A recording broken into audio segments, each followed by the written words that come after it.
And finally, what is the utility of that expenditure? Thank you for your question. Congressman Garamendi, who represents the 4th District of Third District of California, serving your 4th term. There we go. Right? There you go. Getting it straight. The caller mentioned unions, and I want to bounce this headline off of you. Wall Street Journal this morning: unions flexing their muscles in a bid to stop the trade bill. Where do you stand on this trade promotion authority? The vote could happen this week.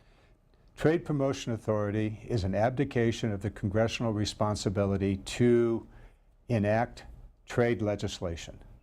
It's up to us. The Constitution's clear. It's up to the Congress to enact trade legislation. Trade Promotion Authority hands that negotiations over to the President and brings back to the Congress an up or down vote in which we have either accepted or rejected.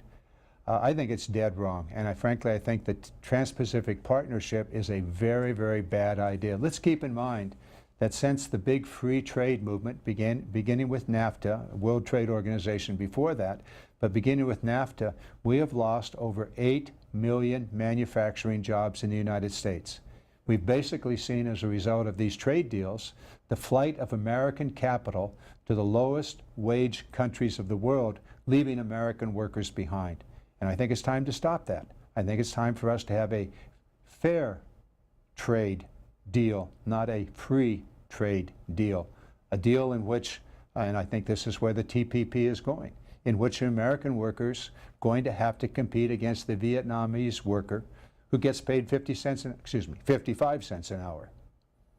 So what's going to happen? We're going to see American wages once again being held down as the American worker is forced to compete with the lowest wage workers in the world. The Washington Post editorial board disagrees. I disagree with the editorial board. I think they're dead wrong on this. I think they need to take a look at the economic statistics of this nation.